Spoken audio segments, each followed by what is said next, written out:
এটাই জাহেলিয়াত। সারা বাংলাদেশে যে সব দেওয়ানবাগি চলছে এটাই হচ্ছে জাহেলিয়াত। শুনুন, এই দেশের মাটিতে যা আপনার চলছে ওই চিশতিয়া, নকশবন্দ দিয়ে, মুজাদ্দিদ দিয়ে, এই সব তরিকা জাহেলিয়াত। 1980 সালের জরিপে এই দেশের মাটিতে 2,98,000 পীর আছে। সব পীরের সব তরিকা হচ্ছে জাহেলিয়াত। এই মাইজ ভান্ডারি হচ্ছে জাহেলিয়াত। আশ্চর্য, নারী পুরুষ একাকার হয়ে জিকির করছে। সেদিন আমরা গেছিলাম নরসিংদী, নজরপুরা, নরসিংদী নাকি, নজরপুরা একটা গ্রামে গেছিলাম, নরসিংদী। তো আমরা নজরপুরা থেকে বক্তব্য দিয়ে আসলাম, পাশে গান বাজনা দিয়ে, বাদ্যযন্ত্র দিয়ে নারীর বক্তব্য চলছে। নারীর বক্তব্য, নারী গাজাল করছে, বক্তব্য দিচ্ছে, বাদ্যযন্ত্র চলছে। আরে সংসদ ভবনের মমতাজ বেগম ডুবি তবলা দিয়ে জিকির করে। আশ্চর্য। আর কোরআন নাকি 30 পারা নয়, 90 পারা। 30 পারা হচ্ছে জাহেরি আর 60 পারা হচ্ছে বাতেনি। এরই নাম হচ্ছে ধর্মীয় জাহেলিয়াত। একে ঠেকাবে কে? এই জন্য আপনাকে বলি, এই হিফজখানা বন্ধ করতে হবে। যেখানে কোরআন হাদিস শিক্ষার ব্যবস্থা আছে সেখানে হিফজখানা খুলতে হবে। এই ছেলেটাকে আপনি কেন হাফেজ করলেন? এর বয়স হচ্ছে 16 বছর। মাথায় একটা উঁচু টুপি দিয়েছে, তার উপর একটা রুমাল দিয়ে মানুষের বাড়িতে মিলাদ করে বেড়াচ্ছে, কোরআন মাজিদ পড়ছে আর ভালো কিছু খাওয়ার দিচ্ছে। 200 টাকা পকেটে দিয়েছে, একবারে খুশি হয়ে গেছে, চিৎকার করে আমার বাপের নামে দোয়া করে চলে আসলো। এ জাতির কি করতে পারে? যে চলিসা করে বেড়াই, যে কুলখানি করে বেড়াই, যে মানুষের দোকান উদিয়ে করে, আপনার উদ্বোধন করে কোরআন মাজিদ পড়ে, যে মানুষের বাড়ি উদ্বোধন করে কোরআন মাজিদ পড়ে, সেই হাফেজদের কি হবে? সেই হিফজখানা বন্ধ করতে হবে। এই সামাজিক জাহেলিয়াত, এই ধর্মীয় জাহেলিয়াতের জন্য এই 3 নম্বর শ্রেণীর ছেলে দেওয়া হবে না।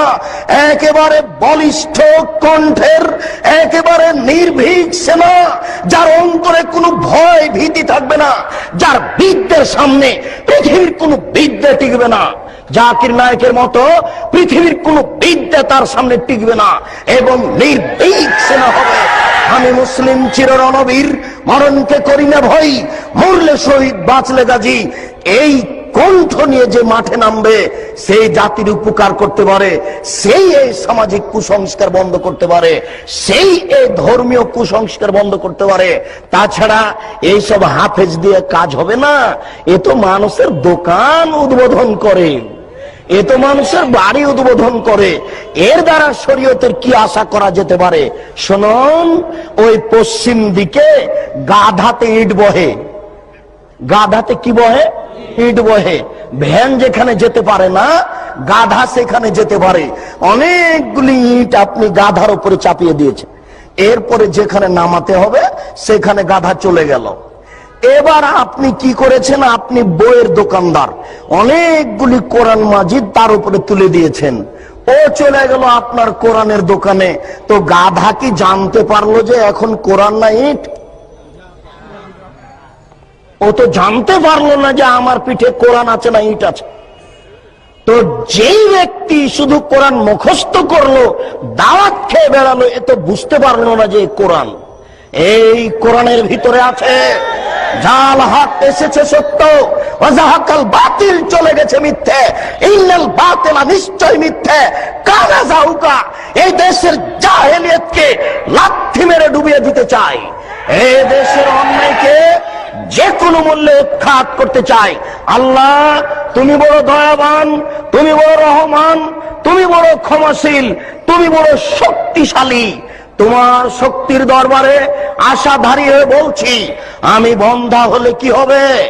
আমার স্ত্রী বন্ধা হলে কি হবে? আমার বয়স 80 হয়েছে, তাতে কি হবে? আমার স্ত্রী বন্ধা হলে কি হবে? এমন একটি ছেলে তুমি দান করো, যেই ছেলে এরকম বিদ্যা অর্জন করবে এবং যে কোনো অন্যায়ের বিরুদ্ধে লড়ে পড়বে, জেল সুলি ফাঁসির 5 পয়সা দাম দিবে না। এরকম ছেলে একটা তোমার দরবারে দাবি রেখে সামনের দিকে আগাচ্ছি। আলেমদের অবস্থা